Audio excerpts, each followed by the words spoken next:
guys, so the cool thing about the grouping systems and where you end up in level 3 is now you're receiving. You are the person that all this play comes into a curriculum where GM Bobby basically took all of Balloon Talk and he partitioned it into what makes sense. You know, he took these grouping systems and he put it into these levels, these groupings that we can break down and just kind of compartmentalize it. Okay, so the first one, I'm actually going to borrow somebody if you don't mind. So can I grab somebody, anybody, please? So level 3 is when the grouping system Yes. emerges for the first time for This is like the meat. This is like the meat of what you see the play happens, and you got your basic 12 strikes, you got your defense and counter, now they're playing. And what does play really mean? So I'm the feeder, there's a receiver, okay? At level 3, you're gonna receive. So I have to teach my student these grouping systems, all right? So the first one, group 1, lift and clearing. What does that really mean, right? So we always, anytime somebody meets another Balloon Talk practitioner, there's always kind of like a base, I call it a base reset. We call it a 1, a 12. Some people go to a 6 right away. I always start with 3. I go 6, and then there's this clip. This clip right here, what is this clip? This clip is a reset button. It's like, okay, we are doing something new or we're done. Okay, it can be, back up a little bit because it's gonna come. So we can start off like here, 1, 12, 3, 6, I clip, I can go again. Okay, we're done. Okay, it means we're done, or it can be the start of something new. So we're gonna start with group 1. 3, 6. From this transition, I'm gonna go, okay, lifting, clearing. Now what does this mean? I have a stick. I'm in control of the stick. Obviously I got my stick. This is kind of a start point. I have a stick. He needs to remove my hand. So he lifts it up and he defends and counters. So there's that counter. I provide that. Even if I don't do anything, he has to still provide that counter. I meet it. Now he has to clear. That clear is just pushing it away. I duck and I pull him into the next pattern. So he lifts again. There's a rib shot. I defend. And he clears, which is just a check. We go back to the 3, to 6. Now the positions go here. It can be here, lift and clear. Okay, over here. Okay. Or it can be from underneath. But see, I'm also still learning because even when he goes and lifts and clear, he just takes a shot, I have to still move my head, right? So we're both learning. But as a student, he needs to recognize that in the process of playing, I'm gonna grab a stick at one point. Okay, either because I want to control him, I want to get a disarm. So group 1 is lifting and clearing. Okay, now group 2, okay, lifting, clearing with head movement. So now I'm gonna throw some more. See, here's that clip again. See, 1, 12, 3, 6. There's that head movement. See, so when he has to lift, as I fire puño, his head's out of the way. This is where his head was. Okay, okay, go. There's that. So lifting, clearing with head movement. So I throw a puño, moves his head. Go. He's gotta move his head again. Good. Again, do that again. Move your head. Good. And then move your head. There you go. So lifting and clearing with head movement. Group 2. So you get lifting and clearing with head movement. So it just gets more involved, more versatile. The energy picks up a little bit more. Now, group 3, preparation for body flexibility. Did a lot of just this fast defense and counter, but now I want to test his body flexibility. I'm going in, I'm gonna thrust. I'm gonna thrust. I'm gonna thrust. See, so he's moving his body. Okay?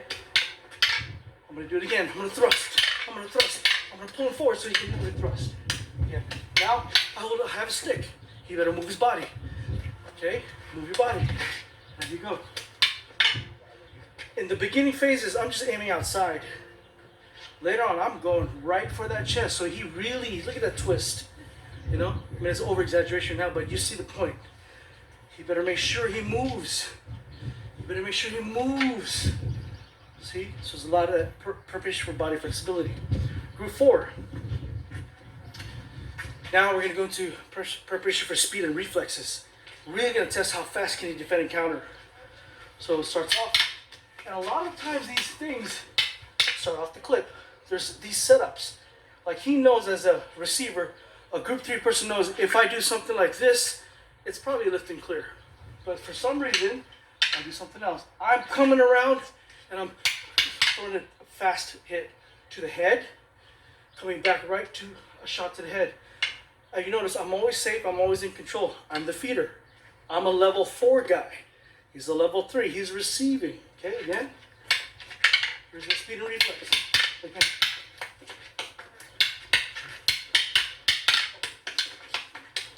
Oh. There you go. So that's group 4. Okay. We had 1, 2, 3, 4. Group 5. He's going to go defense against punches. I'm going to get this hand active. Kind of Guru Alex talked about, bam, taking these shots. So in stick fighting motion, he has to watch out for this left hand. Okay. Again, your basic template. 1, 12, 3, 6. Look, here's that clip again. You're going to see this a lot with Blue and Torque practitioners. As you reach your level 7, you start seeing all these ways that we can do these disarms into level 5 too. Okay, so from the clip, I'm going to remove, and look at this punch come right there. Bam. Okay, it can be a thrusting line too. I've done it with dagger. So you see, this is a knife. I've done that just to assimilate that. People say there's no knife in Blue and Torque. Why not? Right? So again, he moves his head. Boom, defense against punches. You can go for a punch right here. Bang. I'm gonna go punch down low.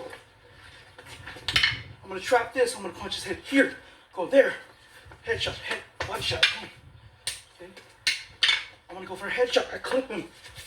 There you go. So that's group 1, 2, 3, 4, 5. It's simple. Now within that, we can break the pattern. Okay. Now it can be anything.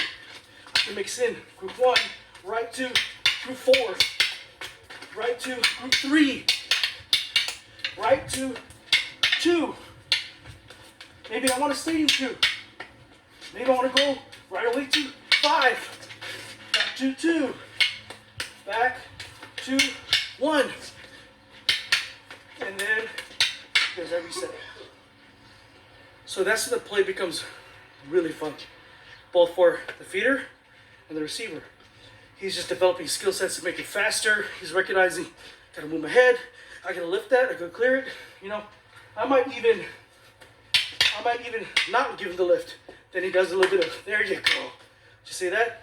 That's what we talked about earlier, those higher levels. So the play just becomes endless. I end it when I want to end it. And you start seeing that, you know, whoa, he wants to still play, okay. You know, but maybe he does that again. There you go. I see what he's doing now, right? Remember, as you go up in your levels, level 5, if you're a level 5 person, it says you should be able to review level 1, 2, 3, 4 in the curriculum. If you're level 6, you should be able to teach and review level 1, 2, 3, 4, 5. If you're level 3, you should still know 1 and 2. At any time during the testing, G and Bobby go, okay, Belton, show me a shadow fighting form. You're not exempt. You're not exempt from the basics at all. And if you watch all of us in the beginning, we're all still power position.